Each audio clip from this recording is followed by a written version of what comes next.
And so, good evening. We are somewhere very dark. We are still in Amsterdam. Well, actually, we're not in Amsterdam. We're outside of Amsterdam in a town called Almere. For those who don't know, Almere is the home of Scare Me.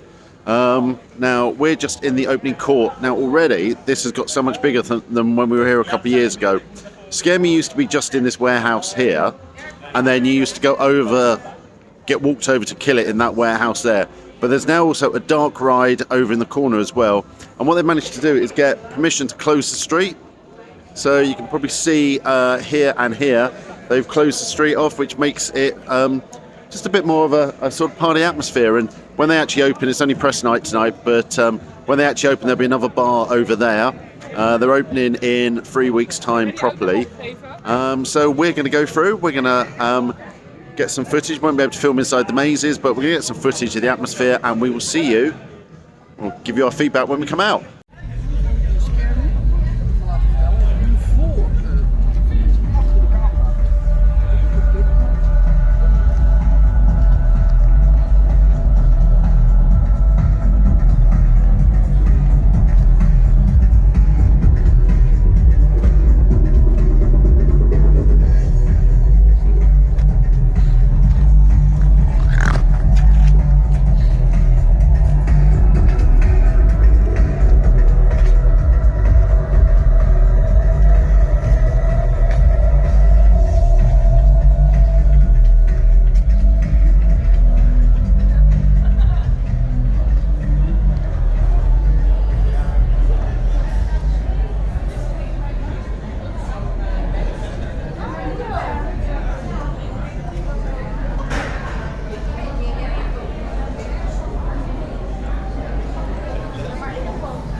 And so good evening. It's very late now, and we have just come out of Scare Me.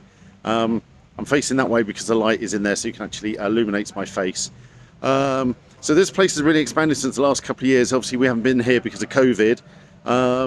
So they've now, as I mentioned earlier, they've now spread over 2 different warehouses, and they've shut the road off in between. So this is actually a road that would normally be open during the day. It's now shut off for the weekends.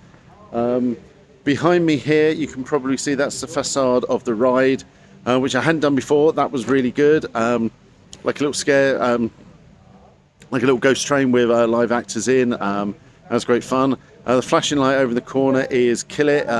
Kill It is very similar to before. They've changed the maze itself, but it's a lot of running around chasing after clowns. And then you can probably hear the music in the background there. You saw the maze entry that we went through. That is where the main part of the park is. So it's got the new pirate maze, which has taken over the escape room. Absolutely love that. But some really good scares. So the pirates seem to come from lots of different places. The mansion is a slight overlay of the haunted house up there. A bit more of a story to it. Not quite sure why we enchanted up a chainsaw at the end, but you know, chainsaws are always fun for everybody. And then, of course, you've got Baku, which is still one of the best examples of a hooded maze I think I've ever experienced. Just everything goes right with the story and what's going on. And then Writer's Block, which is just a really clever, it's just a clever storytelling and the device with the way they move the doors around and you go around the set several times. Yeah, so that's it. Scare Me will be closing now for 3 weeks. This was the press night, and then it will open towards the end of October and run through November. So if you are looking to do some out-of-season scares, don't forget you've got Scare Me running into November. You've also got Horror Zone down near Rotterdam, also running through November. So there's a good reason to come over to Holland and do some out-of-season scares. And then, of course, you might even be able to see it there. They also run a Christmas event called Scaremas. So that's it. We're signing off from Almere, from Scare Me at Almere in Amsterdam. And we will see you at the next park. Goodbye.